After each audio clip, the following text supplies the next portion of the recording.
Panorama bíblico, esqueleto del Antiguo y Nuevo Testamento, clase número 11. Bienvenidos. Estaremos empezando con la clase número 11 de Panorama bíblico. Y en este punto vamos a retomar un poco de la clase anterior para tratar de recordar un poco acerca de lo sucedido en los campos de Moab.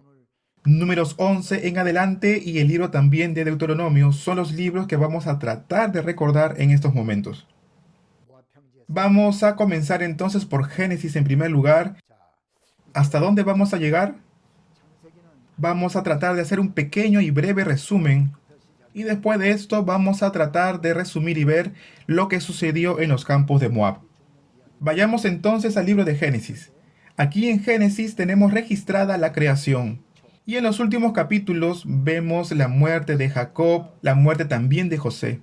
Génesis es considerado el inicio, el origen de todas las cosas, cómo se originaron los cielos y la tierra, cómo también se originó el hombre, cómo se originó el pecado de toda la humanidad. En realidad Génesis es el inicio, el origen de todas las cosas. Y todo esto ha quedado registrado en el libro de Génesis. Recordemos de que Dios de la nada creó todo. Y a diferencia de los inventos del día de hoy, recordemos que los inventos del hombre no es que ellos crean algo de la nada, sino es que toman algo que Dios ha creado, algo que Dios nos ha permitido, algo que Dios ha creado, y lo transformamos en algo un poco mejor. Pero en el caso de Génesis vemos de que Dios hizo algo de la nada. También podemos ver en Génesis el origen del reino de Dios. Dios le dijo a Abraham que le daría la tierra por heredad. Y no solamente a él, sino que también a toda su descendencia. Y multiplicaría toda su descendencia, tanto como las estrellas del cielo y también como la arena del mar. También le dijo que bendeciría a aquellos que lo bendijeren y maldeciría a aquellos que lo maldijeran. Dios, por medio del linaje y la descendencia de Abraham, levantaría el reino de Dios establecido en Canaán. Dios, en Génesis capítulo 15, le dice a Abraham que su linaje, su descendencia, irían a otra nación para servir, y que después de 400 años Dios los sacaría de allí. Y es justamente en el libro de Éxodo que después de 400 años de esclavitud en Egipto, el pueblo de Israel sale libre pero al desierto. Y en Éxodo 11:1 vemos que el pueblo de Israel, ya estando en Egipto, llegan hasta el monte Sinaí. Es allí donde ellos reciben los 10 mandamientos, también reciben instrucciones de cómo erigir o levantar el tabernáculo. También recordamos que ocurrió la situación o la historia del becerro de oro. También vemos cómo levantan el tabernáculo, cómo construyen el tabernáculo. Y al finalizar el libro de Éxodo, continuamos con el libro de Levítico. Ahora bien, el libro de Levítico trata acerca de los sacrificios y de todas las leyes de Dios. Tanto las leyes de sacrificio como las leyes fueron dadas por Dios y fueron dadas al pueblo de Dios. ¿Para qué? Para que el pueblo pueda entender y pueda aprender cómo ellos debían de vivir ante Dios. En realidad es como un pacto que Dios estableció con su pueblo. Si Dios les dio la ley y las leyes de sacrificio, es porque Dios quería establecer un pacto con su pueblo. Es como que Dios les estaba diciendo, así es como se debe de vivir si quieren ser parte, si quieren ser pueblo mío. Después de Levítico, continuamos con el libro de Números. En ese tiempo podemos ver que se realiza otro censo. También vemos cómo se debe de movilizar el campamento. Vemos también que hay una dedicación del tabernáculo para Dios. También celebran la Pascua en ese libro. Y vemos también cómo la nube posa y se levanta del tabernáculo y sirve como guía para el pueblo de Israel. Es así como ellos comienzan la marcha y llegan hasta Cades Barnea. Es ahí en ese lugar donde ellos envían a 12 espías para poder hacer una inspección en esas tierras y puedan así reconocer la tierra. Después de los reportes negativos de aquellos 10 hombres que fueron a revisar la tierra, comienza a crecer la incredulidad en el pueblo. Y por no haber creído a Dios, sino haberle creído al informe de estos 10 hombres, ellos comienzan a quejarse contra Dios, comienzan a pecar contra Dios. Y es así como terminan vagando durante 38 años por el desierto. Son 38 años que caminan como errantes en medio del desierto. Es así como Dios espera que toda esa generación que tenía más de 20 años, que había salido de Egipto, muera en el desierto. ¿Por qué? Porque Dios había dicho de que destruiría a toda aquella generación incrédula que tenía más de 20 años y habían salido de Egipto, ¿Para qué? Para que se levante una nueva generación y puedan llevarlos a estos al campo de Moab. Y es así, como estando en Moab, están en el borde del ingreso a la tierra prometida, a la tierra de Canaán. Y es allí ahora donde se encuentra el pueblo de Israel. Hasta la clase 10, también nosotros vimos la historia de Balac y Balaam. Vemos cómo Balac busca la forma de poder maldecir al pueblo de Israel. En los campos de Moab, ¿qué es lo que ocurre? Sobre esto vamos a ver el día de hoy, la historia de Balac y Balaam. También ocurre lo de la fornicación en Sittim. Ahora bien, Balaam, sacerdote pagano, sugiere una cosa al rey Balac y le dice: yo no puedo maldecir a este pueblo porque es pueblo de Dios, pero sí puedo enseñarte la forma en que Israel recibirá maldición de parte de Dios. Y es que los varones israelitas cometan fornicación con mujeres paganas y que también coman lo sacrificado a los ídolos. Y si ellos hacen eso, ellos recibirían maldición de parte de Dios. Es así como Balac manda a las mujeres madianitas, moabitas y de otros orígenes paganos de los alrededores para mandarlas al campamento israelita y así los varones israelitas puedan fornicar con ellas. Además, tientan a que el pueblo de Israel puedan comer lo sacrificado a los ídolos. Y de hecho, Dios concede una gran mortandad en medio del campamento israelita. Y esto causa la muerte de muchas personas. Ahora, un hombre varón toma a una mujer madianita y entran a su tienda para poder cometer fornicación. Pero es visto por Finés. Recordemos que uno de los 3 hijos de Aarón, el tercer hijo, Eliezer, era el sumo sacerdote en aquel entonces, y su hijo es Finés, quien viendo esta actitud de este hombre israelita que llevó a una mujer moabita a su tienda, con el celo de Dios, toma la lanza y no solamente mata al varón, sino que también mata a la mujer. Después de este suceso, Dios establece un pacto perpetuo con Finés, que por el celo que Finés tuvo por Jehová, Dios va a tomar y va a hacer un pacto perpetuo con él y con toda su descendencia. Es conocido como pacto perpetuo. Y gracias a este hecho cesó toda la mortandad en el pueblo de Israel, en el campamento de Israel. Así lo dice la Biblia. Luego, más adelante, en el capítulo 26, se vuelve a realizar otro censo. Yo les dije anteriormente que el censo cumple una gran función, de poder conocer cuántos varones podrían salir a la guerra. Ahora bien, repasemos. El pueblo de Israel había salido de Egipto, acamparon en el monte Sinaí, y al partir de ahí, estamos hablando en el libro de Números 10:11, pero antes de partir del campamento llevan a cabo un censo. ¿Para qué? Para que la marcha de todo el pueblo pueda ser de manera organizada. Ahora bien, estando ahora en los campos de Moab, el pueblo de Israel vuelve a hacer otro censo en los campos de Moab. Vuelven a censar a todo el pueblo. Ahora bien, recordemos de que ellos tenían que ser censados solamente cuando Dios lo mandara así.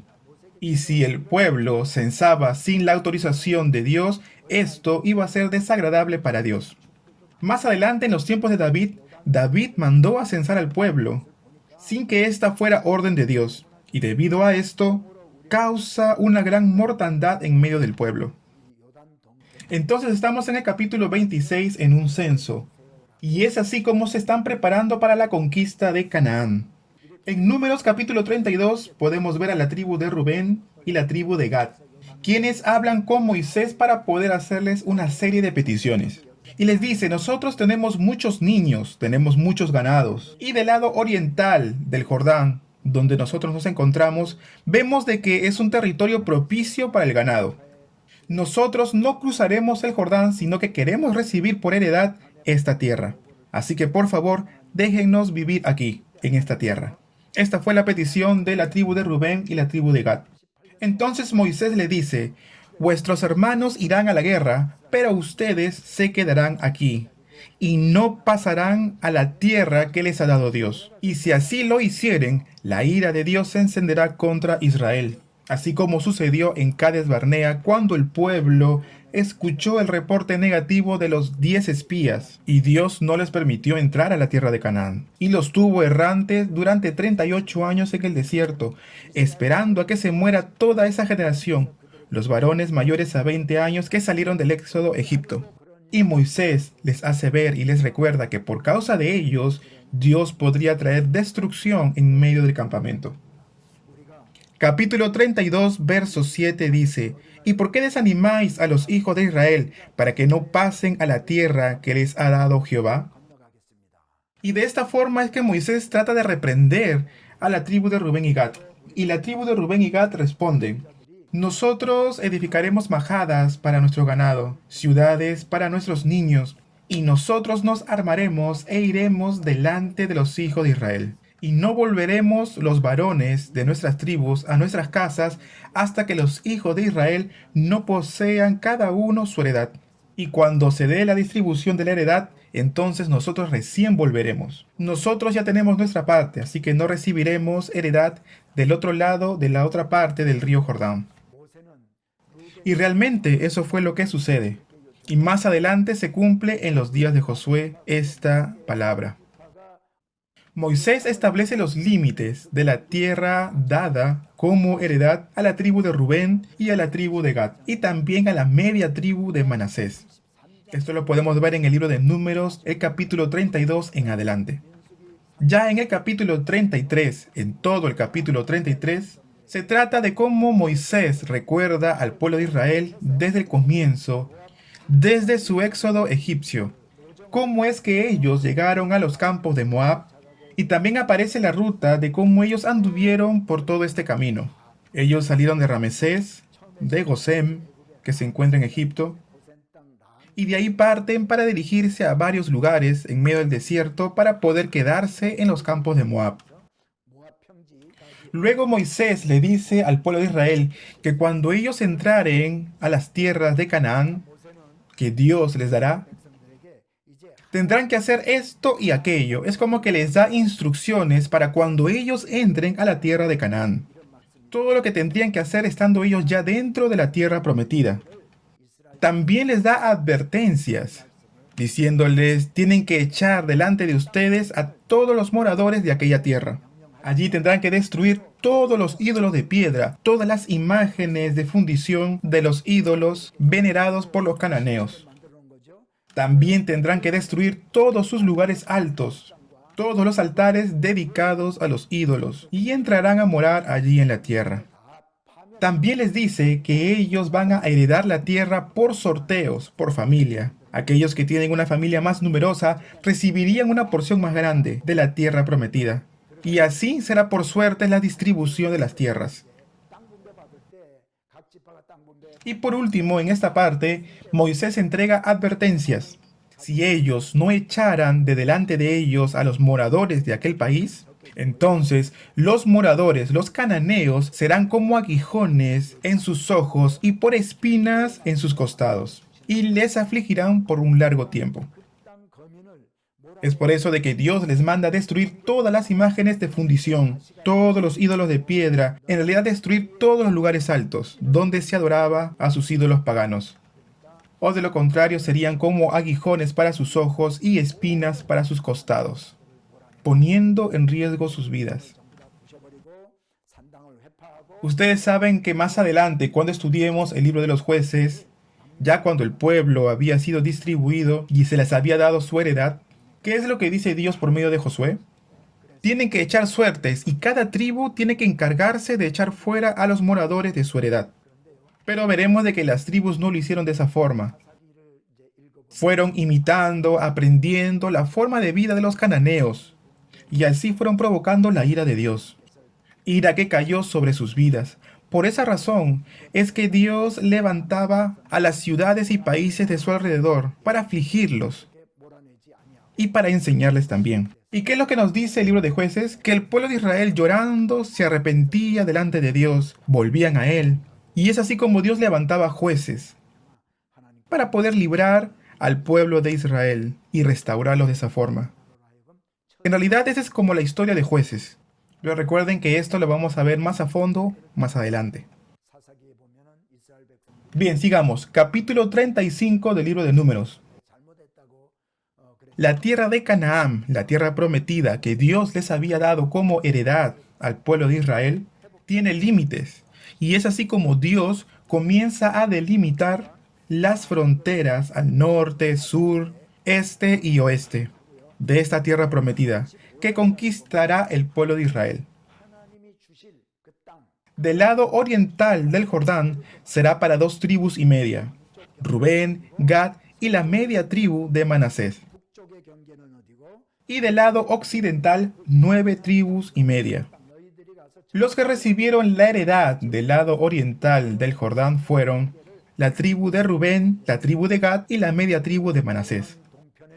Y del lado occidental del Jordán, las tribus de Aser, Neftalí, Zabulón, Isaacar, la otra mitad de Manasés, Efraín, debajo de Efraín Dan, Benjamín, y debajo de Benjamín Judá, y dentro Simeón. Esto es del lado occidental del Jordán. Entonces, son 9 tribus y media del lado occidental del Jordán y 2 tribus y media del lado oriental del Jordán. La tribu de Manasés tiene la mitad de la tribu en el lado occidental y la otra mitad en el lado oriental del Jordán. En el capítulo 36 del libro de Números encontramos algunas medidas que Dios considera en alguno de los casos. Había en la tribu de Manasés una familia llamada Zelofejad. Él no tenía hijos varones, entonces al recibir la heredad, que en ese tiempo era siempre a hijos varones, las mujeres, las hijas de Zelofejad, se quejan y dicen: nosotros somos mujeres. ¿Qué debemos hacer para que nos den la posesión de nuestro padre? Entonces Dios les dice por medio de Moisés que las mujeres también reciban la heredad de su padre. Es así como las hijas de Zelofejad reciben también la heredad de su padre. Un hombre pregunta y dice: ¿y si las hijas de Zelofejad se casaran con hombres de otra tribu, qué pasaría con esas heredades? Entonces la heredad de Manasés pasaría a ese varón con quien se estaría casando con las hijas de Zelofejad. Es decir, que pasarían a manos de otra tribu, ¿verdad? Es por eso que este hombre pregunta: ¿qué se haría en este caso? Entonces Dios, por medio de Moisés, le dice que sí, que tienen razón. Y es así como dicen de que las mujeres, las hijas de Zelofejad, tienen que casarse con algún varón de la misma tribu. Y esto es lo que Dios les dice en el libro de Números, el capítulo 36. Y de esta forma termina el libro de Números. Después del libro de Números viene el libro de Deuteronomio, Génesis, Éxodo, Levítico, Números y Deuteronomio. Y a continuación es como vamos a estudiar el libro de Deuteronomio. Volviendo al Pentateuco de Moisés, hemos visto lo que sucede en los campos de Moab. Y como les dije, después de Números continúa Deuteronomio. Todo el libro de Deuteronomio contiene las 3 prédicas o los 3 discursos de Moisés. Estando él en los campos de Moab, predica al pueblo de Israel en 3 oportunidades. Y después de esto, Moisés muere. Es así como el libro de Deuteronomio termina con la muerte de Moisés en el capítulo 34. ¿Por qué razón Moisés predica al pueblo de Israel? Tratemos de pensar detenidamente. El pueblo de Israel había salido de Egipto. Ya los varones que habían salido de Egipto, aquellos que tenían más de 20 años, habían quedado muertos en el desierto, ¿se acuerdan? Y esto pasó en este periodo de 38 años que ellos caminaban por el desierto. Es por eso que Moisés les recuerda cómo fue su estadía en este periodo de 40 años en el desierto. Cómo Dios abrió el mar rojo, cómo convirtió las aguas amargas de Mara en aguas bebibles, en aguas dulces, cómo también Dios sacó agua de la peña, cómo les dio victoria sobre los amalecitas en Refirín. En realidad les hace recordar todo lo que Dios había hecho en favor del pueblo de Israel. Ahora, ¿quiénes podían recordar mejor? Todos los varones mayores de 20 años que habían salido de Egipto. Pero como ellos ya estaban muertos, todos aquellos que salieron con más de 20 años de Egipto, se les llama generación del Éxodo. Y los que están por entrar a la tierra de Canaán son llamados como la generación de la conquista. La generación del Éxodo son aquellos que salieron de Egipto con más de 20 años. Y la generación de la conquista son aquellos que o bien nacieron en el desierto o salieron de Egipto teniendo menos de 20 años. Entonces Moisés les enseña a esta nueva generación, esta generación llamado generación de la conquista, cómo Dios actuó en favor de ellos durante todo este tiempo. ¿Cuántos milagros Dios les ha concedido? ¿Y cuál fue el pacto que Dios estableció con el pueblo? El primero fue en el monte Horeb. También Moisés les hace recordar qué es lo que Dios hará con el pueblo si es que ellos llevan una vida de obediencia a su palabra. ¿Qué beneficios tendrían si es que ellos obedecen a Dios? ¿Qué beneficios no tendrían si es que desobedecen a Dios? En realidad de esto se trataba el pacto de Dios con Israel. Y era necesario volver a recordar esto y enseñarles a esta nueva generación, a esta generación de la conquista. Cuando Moisés les recuerda este pacto a esta nueva generación de la conquista, esta generación de la conquista podría permanecer más firme en su fe, y para que así ellos puedan obedecer a la palabra de Dios. Es por esto la razón de los 3 discursos que encontramos en el libro de Deuteronomio. Miremos ahora esta diapositiva, Deuteronomio capítulo 1:1 al 4:43. Esta es la primera prédica que les recuerda los 40 años en el desierto y cómo partieron ellos del monte Horeb y llegan hasta Cades Barnea. Cómo Dios obró en este pueblo durante todo este viaje. En la segunda prédica, en el mismo libro de Deuteronomio, el capítulo 4:44 al capítulo 28:68, Moisés les recuerda el pacto que Dios estableció con su pueblo en el monte Horeb. ¿En qué consiste este pacto? Es así como Moisés les hace recordar nuevamente cada punto del pacto que Dios había establecido. Y luego en la tercera prédica, que son de los capítulos 29 y 30, Moisés les va a recordar cuál es el pacto que Dios establece con ellos en los campos de Moab. Y desde los capítulos 30 en adelante, Moisés bendice a cada una de las tribus. Y Moisés, en el capítulo 34, muere en el monte Nebo, mirando la tierra prometida, la tierra de Canaán, viendo desde Dan hasta el sur. Dios le permite ver a Moisés con sus ojos, pero no le permite cruzar el Jordán y pisar con sus pies la tierra prometida, la tierra de Canaán. Y de esta forma termina el libro de Deuteronomio. Esto fue entonces el libro de Deuteronomio. Ahora me gustaría concentrarme y enfocarme en el capítulo 34 de Deuteronomio, donde se registra la muerte de Moisés. Capítulo 34. Entonces es así como ellos llegan al campo de Moab, pero quiero mostrarles algunas fotos de cómo era el monte Nebo, donde murió Moisés. Y después iremos al capítulo 34 para poder ver algunos detalles. Este mapa, esta foto que ustedes ven en la pantalla, esta foto no la tomé yo, sino que es una foto satelital. Miren aquí, esto es el Mar Muerto. Por ahí se ve el río Jordán. Se ve bien, ¿verdad? El norte es para allá y esto es oriente y esto es occidente. Esto que parecen cerros es altura y la parte de al fondo es una meseta. Es como una llanura pero en las alturas. Estos de aquí son cerros, montañas.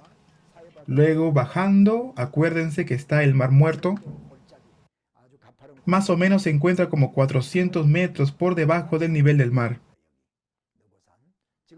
Por ahí tenemos un valle y ahí donde está alumbrando el puntito es el monte Nebo. El monte Nebo, donde Moisés se encuentra. Y es desde allí donde él está viendo la tierra de Canaán.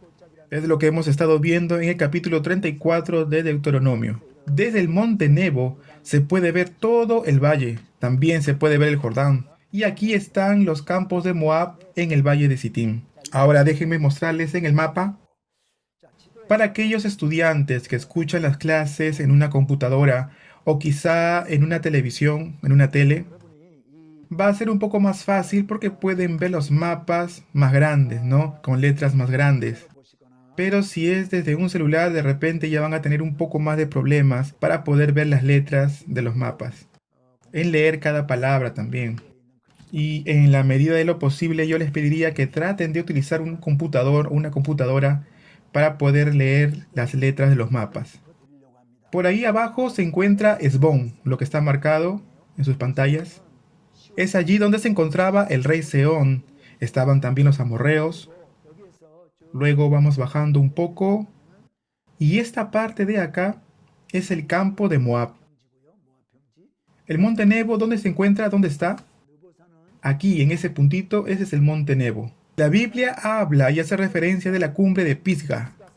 Pero la palabra Pisga habla de una cumbre, de una montaña. Entonces, del monte Nebo, la cumbre más alta es Pisga. Y desde aquí es que él va a ver toda la tierra de Canaán, al norte, al sur, y si el día está despejado se puede ver con claridad la tierra de Canaán. Pero por lo general hay bastante evaporación del mar Muerto, y entonces cuando el día se encuentra nublado ya no se puede ver hacia dirección de Canaán. Aquí está Jericó y también por aquí está Jerusalén. De Jericó a Jerusalén existe una distancia considerable. Jericó se encuentra como en el valle, pero Jerusalén se encuentra en las alturas. Entonces hay que bajar como una cuesta para poder llegar a Jerusalén y a Jericó. Por aquí está el río Jordán, que pasa por la zona en verde, en medio de esa zona verde. Antes de ingresar a la tierra de Canaán, ellos tenían que pasar por el río Jordán. Y en ese entonces habrá sido más difícil, habrá sido más extenso y más caudaloso, a diferencia de cómo lo conocemos el día de hoy. En ese tiempo el río también se desbordaba. Yo cuando bajé desde el monte Nebo, aquí en esta parte, desde la costa del Mar Muerto, pude tomar esta foto que aparece en la pantalla. Miren ese punto blanco al horizonte. Esa es la iglesia que se encuentra en la cumbre de Pisga. Eso sería Pisga. Cuando el Papa de la Iglesia Católica visitó Pisga, levantaron este monumento como conmemoración de aquella visita. Cuando Moisés miró desde el monte Nebo, piensan que habrá sido desde este punto, desde este lugar, y desde aquí se ve Hebrón, Erodim, Belém, también se ve Jericó. Miren esta foto también. Cuando el pueblo de Israel fue herido en el desierto por las serpientes de fuego, dice la palabra de Dios que Moisés habría levantado una serpiente de bronce en un asta. Y esto es en conmemoración de aquello. En esta foto podemos ver una iglesia que fue levantada en conmemoración de Moisés, que desde aquí habría visto toda la tierra de Canaán. Y existen rastros de una iglesia bizantina en ese lugar, con pisos de mosaico. Desde Pisga, el monte Nebo, tomé una foto con dirección al Mar Muerto. Eso azul que ven al fondo es el Mar Muerto. Esa es la parte norte del Mar Muerto. Ahí está el Valle del Jordán. Y esa parte sería los campos de Moab. Esta imagen es desde el monte Nebo hacia el norte. Este valle es conocido como la sepultura de Moisés. Desde la cumbre nosotros tomamos la foto hacia el lado occidental, mirando hacia el Mar Muerto. Esto de al fondo es Israel.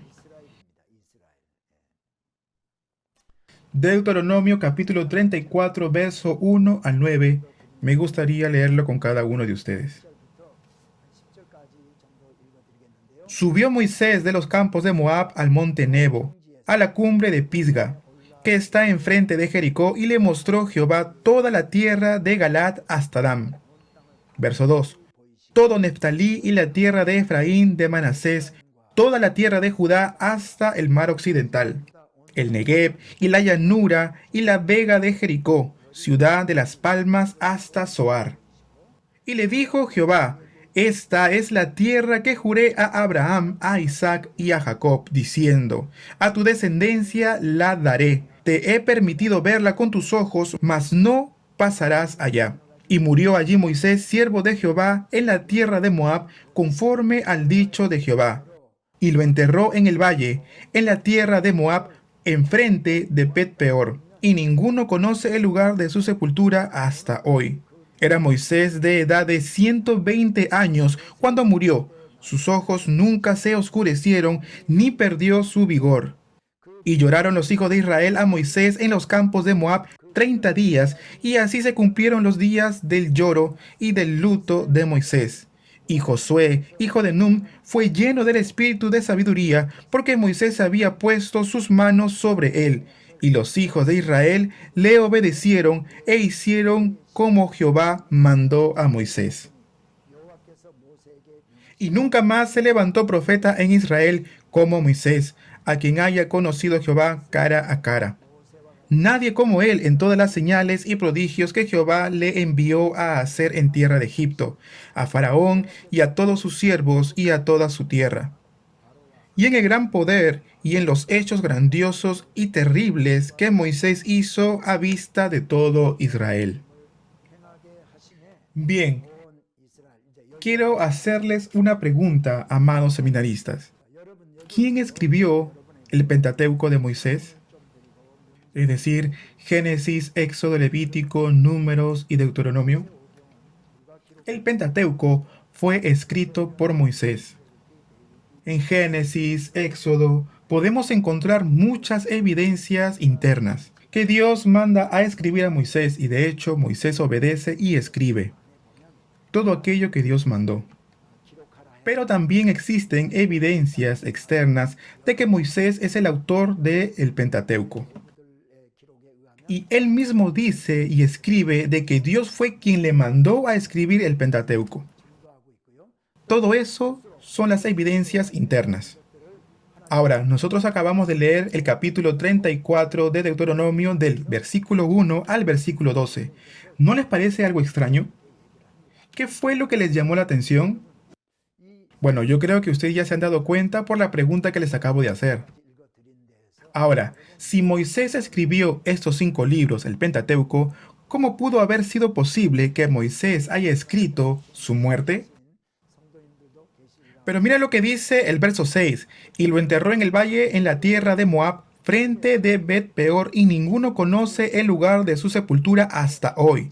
Era Moisés de edad de 120 años cuando murió. Sus ojos nunca se oscurecieron ni perdió su vigor. Entonces, si ya Moisés había muerto, ¿cómo sabe de que va a ser enterrado en la tierra de Moab, enfrente de Bet-peor? ¿Cómo sabe que va a morir a los 120 años y que sus ojos nunca se oscurecieron ni tampoco perdió su vigor? ¿Cómo puede él escribir esto? En realidad parece que no tuviese sentido. En realidad, uno no puede describir lo que ocurre en su muerte. Encima habla acerca del lugar de su sepultura. Entonces podemos deducir que el capítulo 34 de Deuteronomio fue escrito por alguien más, que no era Moisés. Hay muchas personas que niegan la autoridad divina de la palabra y tratan de hacernos tropezar en nuestra fe. Y niegan completamente que hayan intervenido autores humanos inspirados por el Espíritu Santo. Y justamente se toman de este pasaje para poner en tela de juicio los 5 libros escritos por Moisés. Y dicen, no, en realidad esto no fue escrito por Moisés. Y dicen, por esto es que fue escrito por alguien más. Es verdad que Deuteronomio capítulo 34 no fue escrito por Moisés. Pero hasta el capítulo 33 fue Moisés quien escribió todo. Solo el capítulo 34 habría sido escrito por alguien posterior a Moisés. Sabiendo esto y en este punto, haremos otra pregunta. La Biblia dice que no debemos añadir ni quitar absolutamente nada. Entonces, ¿por qué fue añadido Deuteronomio capítulo 34? Nosotros sabemos que este capítulo 34, que fue añadido por alguien posterior a Moisés, nos fue dada también como palabra de Dios. Es por eso que no podemos tomarlo como una añadidura, sino como parte de la palabra de Dios. Ahora ya, en este tiempo, nosotros no podríamos agregar ni quitar nada de lo que ya está establecido en la palabra de Dios. Dios, por algo, por alguna razón, mandó a escribir a alguien que no era Moisés el capítulo 34, porque nos quería enseñar algo a través de él. Bueno, en realidad, por esto era que yo les quería hacer esta aclaración. En el capítulo 34 de Deuteronomio también aparece algo más. Dice la palabra de Dios que Dios le mostró a Moisés toda la tierra de Galaad, de Dan, Neftalí, la tierra de Efraín, de Manasés también, toda la tierra de Judá hasta el mar occidental. Todo esto le fue dado a Israel. Y esta sería toda la tierra que el pueblo de Israel recibiría echando suertes. Y es como que Dios le estaría diciendo a Moisés, dándole indicaciones, ¿no? Esto es Dan, por allá se encuentra Galaad, Neftalí. Ellos van a recibir toda esta tierra que está delimitada entre una y otra. Mira, por aquí estará Manasés. Es como que Dios le está explicando a Moisés lo que él le va a dar a su pueblo. Es por esa razón que es muy posible que una persona, después de la distribución de todas las tierras, haya escrito este capítulo 34 de Deuteronomio. La persona que haya escrito este capítulo 34 lo tuvo que haber hecho después de la distribución de las tierras a Israel. Aquí en este capítulo 34 aparece Dan, la palabra Dan.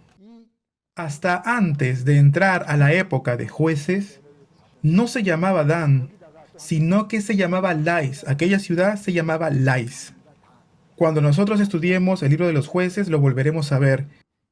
Pero la tribu de Dan no vivió en el lugar que se le fue entregado, sino que ellos fueron a una ciudad que se llamaba Lais. 500 hombres de la tribu de Dan van a mudarse hacia el norte. Esto se encuentra más arriba del mar de Galilea. Y se van a dirigir y establecer en una ciudad que se llama Lais. Y es ahí donde se funda la ciudad de Dan. Y es una zona bastante fértil que recibe las aguas del monte Hermón. Es una zona que tiene abundante agua, es una zona muy fértil, especialmente para la agricultura. Es un lugar muy lindo al cual esa tribu, la tribu de Dan, se va a mudar. Y desde ese momento Lais se va a transformar en Dan. Pero todavía no se hacía la distribución de las tierras para Israel, todavía ellos no habían entrado a Canaán, pero ellos ya se habían establecido en Lais. Pero ya el hecho que aparezca en este capítulo el nombre Dan es evidencia que una persona, después de la época de jueces, haya escrito esta parte. En realidad existen muchos teólogos que sostienen esto. Hay muchas personas que dicen que pudo haber sido Josué que haya escrito este último capítulo del libro de Deuteronomio. Pero yo estoy seguro de que no fue él. ¿Por qué? Porque Josué fue el primero de los jueces. Y claro, él estuvo también en la distribución de las tierras, él entró a la tierra de Canaán y él sabía qué territorio le pertenecía a quién. Pero él todavía no conoce a la ciudad de Lais como Dan. Recién este cambio va a pasar después de tiempo, después de la época de jueces. Recién ahí es que la ciudad de Lais va a cambiar por Dan. Es así que tuvo que haber sido alguien posterior a Josué, pero que pertenecía a la época de jueces. Otra cosa muy importante es que Dios envía a Moisés a la cumbre de Pisga. Y es ahí donde le muestra todo, ¿no? Lo acabamos de leer. Y le muestra todo lo que va a heredar Israel por sus nombres. Yo más o menos me imagino lo siguiente, que pudo haber sido así. Dios le dice a Moisés, mira Moisés, por 40 años tú has guiado al pueblo de Israel, los has sacado de Egipto, pasaste por todo el desierto e hiciste un gran trabajo. Recordemos de que Moisés muchas veces también se quejó contra Dios. ¿Se acuerdan que hubo mortandad en medio del pueblo de Israel? Moisés le dice a Dios, ¿he sido yo el que engendró a este pueblo? Es tu pueblo. Mira que fuiste tú quien los sacaste de Egipto. Y ahora los estás castigando, causando la muerte de muchos. Y ahora, ¿qué van a decir las naciones vecinas? Moisés se había quejado contra Dios y también lo hizo en Cades Barnea. Cuando el pueblo de Israel tenía sed, ¿se acuerdan? Moisés dijo, ¿seré yo quien les dé a ustedes agua para beber? Y él golpeó la peña para darles de beber. Pero Dios no le había dicho eso, y Dios le dice, tú no me obedeciste, no me glorificaste, yo te dije que le hablaras, pero tú lo golpeaste. Y por esa razón tú no entrarás a la tierra de Canaán.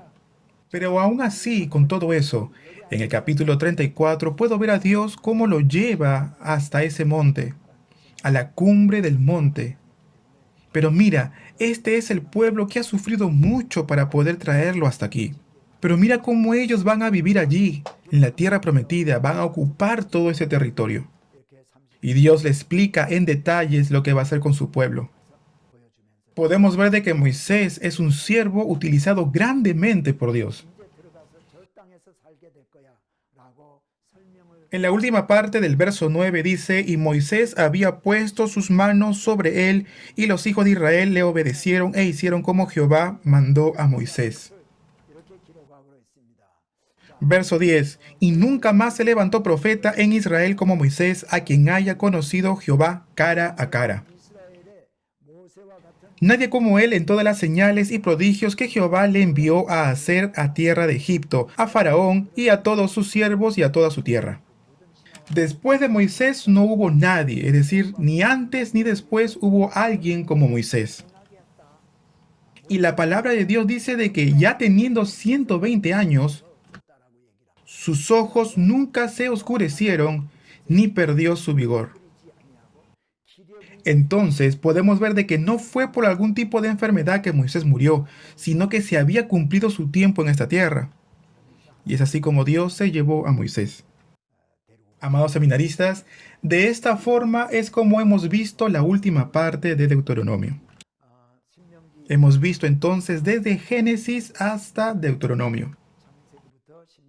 Todo el Pentateuco mosaico lo hemos terminado en esta clase número 11.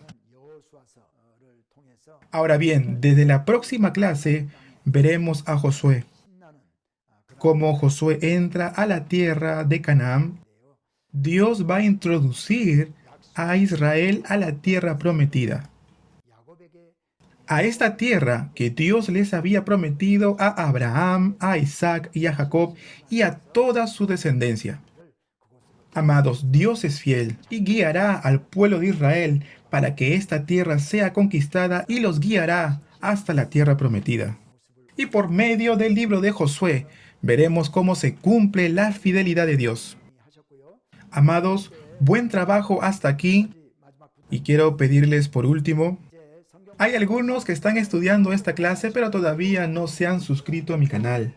Yo les pido que puedan suscribirse para que pueda aumentar así el número de suscriptores, para que así yo pueda contar con ciertas prioridades o características, para que justamente estas clases puedan llegar a muchas más personas. En YouTube cuando aparece en la parte de abajo dice suscribir, dice suscribirse. Si estuviese en rojo lo tendrían que presionar. Si estuviese en gris lo tendrían que apretar una vez más. Estarían anulando la suscripción. Con una sola vez se suscriben y con dos lo pueden anular. Así que les pido por favor que se puedan suscribir a mi canal. Les pido esto porque hay algunos que todavía no lo han hecho. Muchas gracias por todo su esfuerzo. Nos vemos en la siguiente clase, clase número 12. Gracias.